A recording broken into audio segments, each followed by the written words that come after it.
Hey, so amazing. You see how they playing? Live wire, it's all about sports and entertainment. You don't wanna miss it, so official like you never seen. Keep it going till the whistle blowing from the referee. Everything from highlights and stats. You know that we gotta run it back, whether on the field or the court. You know that this is where it's at. Subscribe, no delaying. This is Live Wire, sports and entertainment. Let's go. All right, what's good, everyone? Welcome to another Live Wire Sports Media Update. So this particular video is about a certain player in the W right now, and this player is no other than Chennedy Carter. Now, the most talented player in the W. I mean, when you talk about two guard and the effectiveness, to me, I would say her, then Enrique. To me, they're the best two guard combos. And then I will put Kelsey Mitchell up there, round third. I think Kelsey Plum is a two guard herself. She doesn't really assist a lot, so I'll put her right there.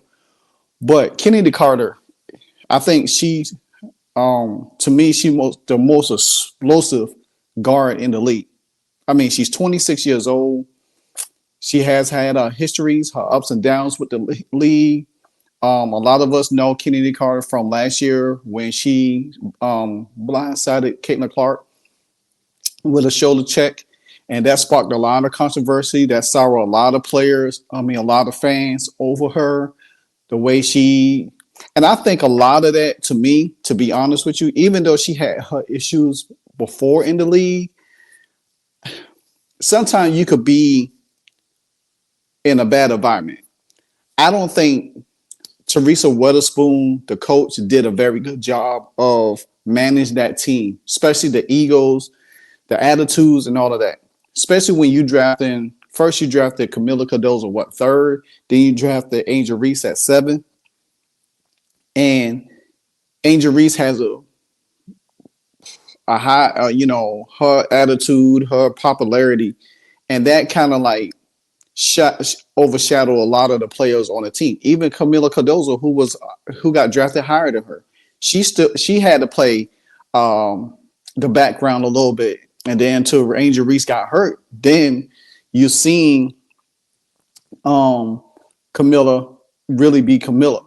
You know what I'm saying? And she's actually doing her thing overseas. Then you got Chennedy Carter. Well, you had Marina Mabrey on there. And Marina Mabrey and Chennedy Carter was tight. They was cool. And I don't think that Angel Reese or some of the other ones on the team like that. I think they caused some friction with, and knowing that Chennedy Carter, she's not right in her head. Like I said, she's a hell of a talent on the floor, but mentally, she's a different person. Now, we know that we in the year of 2025 free agency, and she's one of the biggest names right there. And it's funny because the Chicago Sky has not core her. They have not core her. They have not offer her a contract or anything. Now, you still got time. You still got till Monday. We don't know what might happen. But for a big name like that, what's the case scenario that they say, well, hey, you know what? They just hired a new coach in Tyler Marsh from the Las Vegas Aces. He wants to shake up everything. He wants team. And he came out and say, hey, he wants everything to be about the team, but not one person. Now, that also doesn't have to be directed towards Chennedy Carter. It could be towards Angel Reese. It could be towards Camila Cardozo. But Camila Cardozo is a team player. You don't see her really say much. I like her personality. I mean, to me, I think she'll blossom anywhere in the league as she had her own identity. And I just think the Chicago Sky they messed up drafting her and then turn around drafting Reese. You should have just drafted Reese and let Camila Cardozo go somewhere else. I think she would have flourished somewhere else. To me, that's just my opinion. But anyway, now with Sky General Manager Jeff Pugaloka, whatever his name is. I just call him Jeff. He sent out qualified offers on Monday evening to guard and guard Chennedy Carter was not part of that. You know, saying the offers went out to Dana Evans, who's been trying to get out of Chicago for some reason, and forwards Malika Onowari and Nicolona Mervix, who they own the rights because Nicolona she plays overseas right now. So these qualified offers made by Evans and Michelle, they are restricted free agents, and Micklin is a reserve free agent. So the distance to the tie to these players' ability to negotiate with other teams. The restricted qualified offers comes with 1 year non-guaranteed salary that gives the Sky rights for refusal in the case of Evans and Michelle. As a reserve free agent, the offer is the same, but Micklin can only negotiate with the Sky. So Dana and Michelle, they could negotiate with other teams, but the Sky still can match their offers, and if they want them there. Now, they offer them qualified offers. Now, Dana Evans could still go to another team. It's not Eston Stone that she could stay with the Sky. She could go to another team. And I think, and for Nicola, now she only could negotiate with the Sky. Now, if they don't come up with an offer, she don't have to come over. She could just stay overseas. And guess what? She'll be a free agent next year because they can't do anything with her. Then she will have 3 years in the league. And then she will be a complete free agent next year. And then she could go wherever she wants to. And I think that she might end up doing that. So that's going to lead the Sky to fill her spot. So don't look for Nicola to stay with the Sky. I think she most likely probably going to sit out another year and play overseas and then find another team that she wants to. Because she's the person that I talked about before coming to the Indiana Fever. And I think, it's a good chance that she could get picked up by them next year. Not saying that she would, but nevertheless. But anyway, so like I said, the offer does not guarantee Evans or Michelle to resign with the Sky. That's what I said. Just say, because the fact of the matter is, either on January 21st, they can begin receiving offer from other teams. If the Sky are unwilling to match the offers, they can't sign elsewhere. They could also be used in a sign and trade situation to get something for them. But if I was Dana Evans, I won't sign it. I'll wait to get an offer from another team. And if the Sky doesn't match it, she could walk for nothing. Same thing with Michelle. So teams going to look at them, not saying that they're going to get picked up. We don't know. It's just a lot comes with them. And you got to think about it. You losing 2 players. You could lose 2 players, and you already got Izzy Harrison. That's a free agent. That's 3 that you could potentially lose. 4 with Chennedy Carter, because Chennedy Carter, they haven't called her yet. And the thing about it is, if they call her, then they can use her in a trade-based situation. But I think what the Chicago Sky is trying to do, they're trying to get in on that trade situation. They're hoping that Michelle and Dana sign on contracts so they could use them in trade situations to get Jewel Lloyd. That's what I think they trying to do. You know what I'm saying? Because Jewel Lloyd is from Chicago, and I think that's what the Chicago Sky is trying to do. They're trying to get Jewel Lloyd. That's why you really didn't see any activity on Chennedy Carter right now. Like I said, you still got today's Wednesday, Thursday, Friday. You still got what today? Wednesday, Thursday, Friday, Saturday, Sunday, Monday. You still got 5-6 days left before any other activity takes place. Now, but for Chennedy Carter's situation, you got to look at it. She led the team in scoring with almost 20 points a game. Now, she got hurt a few times. She got sick a few times in the game. You know what I'm saying? When she first started out on the team, she was on the bench. And then she was having such a good production off the bench. People was advocating her for the start. And then she finally started.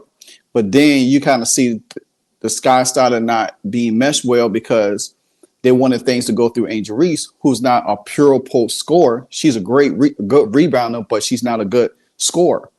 You know what I'm saying? And Kennedy Carter and actually Marina Mabrey at the time, they was carrying the team in scoring.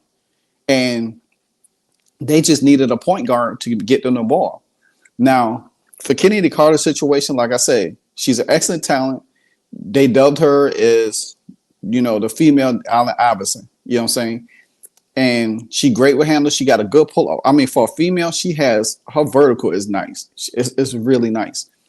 But do teams want to take a chance on her? She already had an issue with being snubbed out of the Olympic. I mean, not the Olympics, but the All-Star game. She didn't get voted in for the All-Star. Then they say she didn't get a invitation for Unrivaled. They say that she got a letter, but she didn't get a letter. So she didn't take part in Unrivaled. And now she's already not being courted by no team, maybe not. And she's playing over China where she's playing excellent. Now, the thing about it is, as she doesn't core and she becomes she doesn't go back to the team or nothing like that, she's free to sign to any team she wants to. Now, there's been rumblings in Feverland about, her coming to Fever or whatever the case may be. And a lot of people threw up a lot of scenarios, you know what I'm saying, because of the Dennis Rodman to the Bulls situation when he was playing with Detroit. But I will touch on that on another video. I just want to tackle this a little bit more. And I will a lot of people in the W that has a lot of issues, but I think sometimes you could put a person in the right situation and have the right coach to really coach that person. I don't think Chennedy Carter has been a really coach. You know what I'm saying? And some of y'all say, well, what you mean by really coach? Let me explain something to you. You got coaches and you got coaching. See what I did there? You got coaches, but you got coaching. A coach that know how to coach a player is going to be exceptional. But if you got a coach that just coaching X and O's and don't know how to develop a player, then that's a problem because the player is going to run rampant. You seen that with Chennedy Carter when she was in Atlanta. You heard stuff about her and when her and Liz Cambridge was on the same team. And then you seen it played out with the Chicago Sky, also with Teresa Witherspoon. So Teresa Witherspoon, she's a all right coach, but she's not a great coach. She just knows how to she just know how to send, she don't even, honestly, let me stop lying. She doesn't know how to coach well. And with all of those personalities on her team, she didn't know how to handle it. A real coach knows how to handle personalities. Bill Belichick, I'm going to use Bill Belichick for the New England Patriots. He had a system, the Patriots way. Guess what? Tom Brady was the biggest personality on there. He even drafted Randy Moss, who was an excellent talent. And Randy Moss, played that one or two seasons. And, he had phenomenal numbers, but he didn't last long, because he was already older. Chad Ochocinco came in, but he could never get a grasp of the same thing. You look at the Miami Heat. They have a culture. They have star players, but they also have a great culture down there. You look at San Antonio Spurs with Greg Popovich. Same thing. You look at what Steve Kerr is doing with the Golden State, but Draymond is the biggest headache of that team. So he don't know how to control him. So I'll leave that one and X that out. Certain coaches know how to coach certain players. And I don't know if there's any coach, even Stephanie White. I don't know if Stephanie White will be able to handle a headache like Chennedy Carter. I mean, we seen how she coached the Connecticut Suns. You gotta think, but because Alyssa Thomas is older, DeWanna Bonner older, you know what I'm saying? And everything like that. And you got Dejanay Carrington that's younger. That's she acts like that. So maybe Stephanie White could, maybe she can't. But you seen it that when Kennedy Carter do something pretty messed up on the court, especially when it comes to another player, you see them cheering that on, champion her on, and make her antics do make her like, oh yeah, keep doing more of this, keep doing it.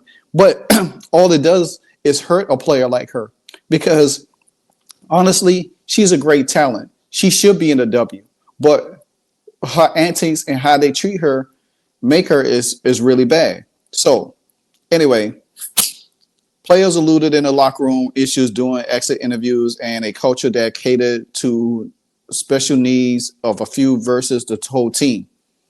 And first year Tyler Marsh had made it clear his intention is to develop a system that doesn't prioritize one player. And that's good, because we're going to see how that plays out with Angel Reese this year. Because if Angel Reese don't be the focal point of the team, how would she react to it? That's going to be very interesting to watch. Considering Carter's status last year, it appears foolish for the Sky to risk losing a dynamic guard outright. The first reason Paula could be unwilling to make that offer is because the Sky are looking for separation from some of the circumstances around last year's collapse. So then why not make an offer and subsequently trade her? Exactly. Why not try to find a trade for her? Because then if you call her and you can't find a trade partner for her, then guess what? You stuck with her. And then you're going to miss out on potentially getting Drew Lloyd. So you have to play, you're playing devil's advocate. You're going to win. You're going to lose no matter what you do. You know what I'm saying? So you might as well just say, hey, but the GM could believe that other teams will not show enough interest in her to package her for a signing trade. Just like I just said, the GM will have until January 20th to offer Carter a contract before she becomes an unrestricted free agent.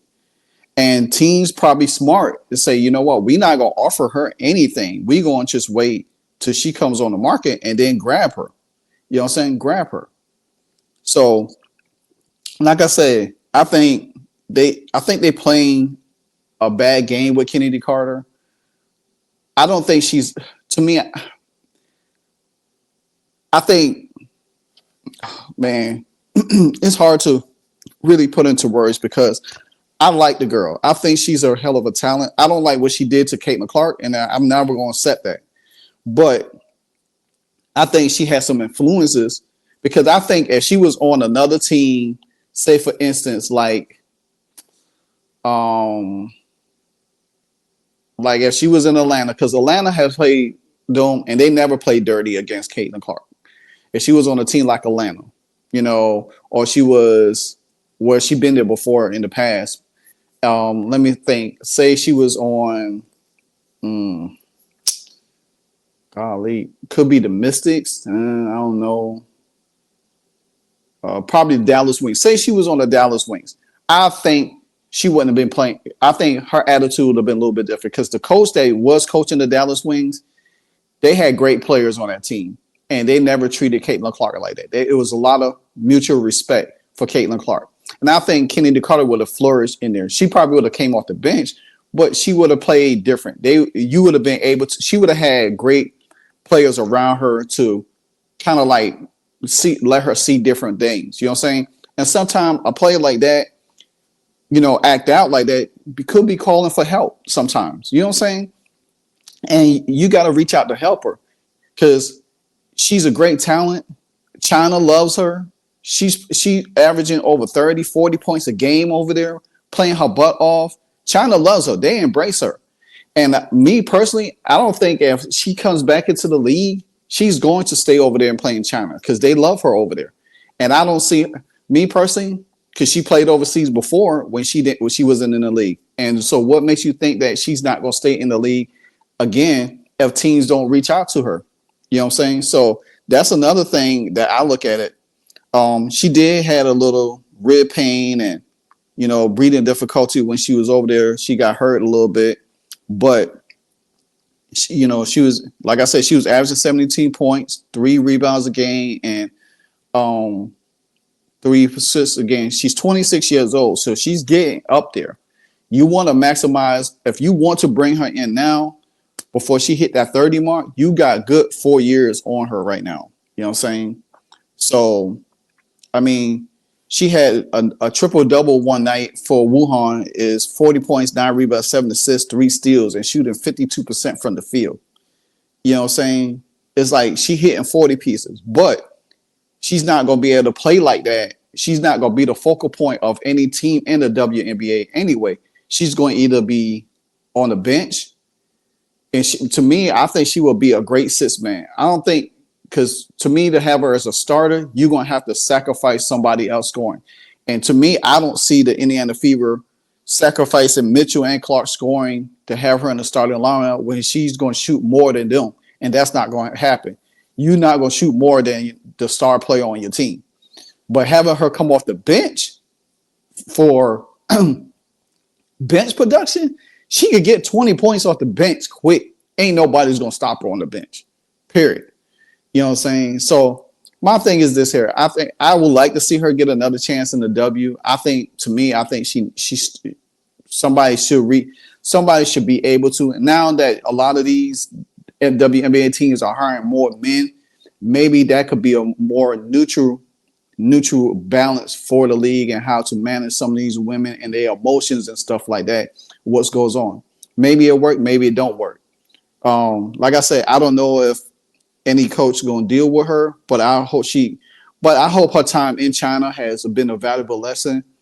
You know, and sometimes you could get a team of players like her caliber, and there's no hope for her.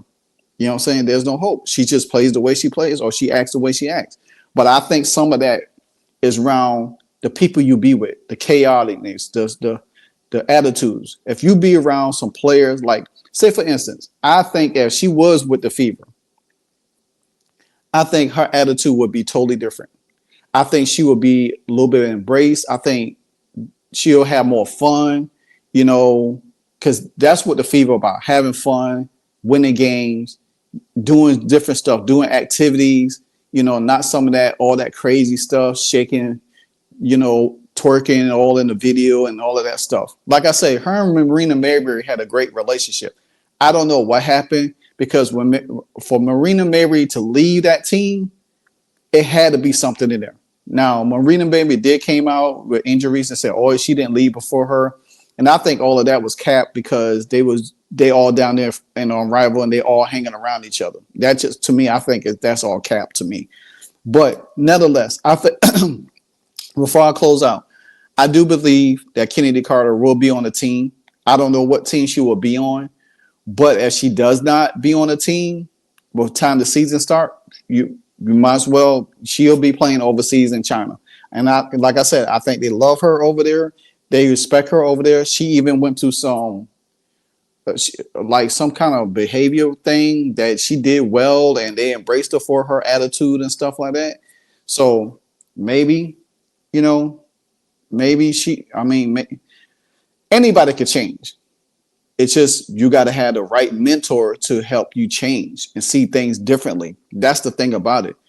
And a talent like her, she might, and there could be a lot of reasons why she acted the way she acted. Her childhood, the way she was brought up, you know, had to prove people wrong and all kind of stuff. Because you looked at her in college, she was great in college, you know, but coming to the WNBA, when you got all these toxic women over there and dealing with all these personalities and all of these self-righteous, you know, women that want something for nothing, then it plays into that. And then you feed into, like the saying always goes, you're a product of your own environment. If you hang around certain people, you tend to act like certain people.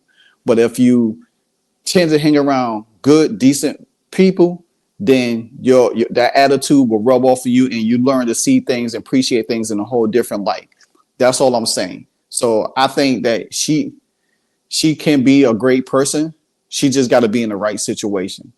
So that's just my take. But for Unrivaled and the WNBA to freeze her out the way they're doing right now, I think it's kind of messed up, you know, because people see that she's a great talent, you know, and she could score with the best of them.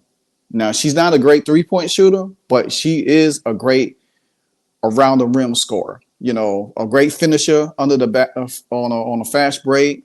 She could rebound. She plays good. She plays hard on defense. She could pull up from anywhere inside the 3-point line and hit and get buckets. So that's no case. She could come off the bench and get you 15 points just like that. That's the kind of person she is. She'll be a great sixth woman of the year because nobody will do better than her. Now whoever take a chance on her to put in the starting lineup, that's a whole different thing. But that's just my take on Chennedy Carter and what I see, you know, and I just think that the Chicago Sky is risking they're on a lose-lose situation because right now they could either get her for something or lose her for nothing. That's just that. But anyway, like, comment, subscribe. Until the next episode, this is Live Watch Sports Media, and I'm out. Hey, so amazing.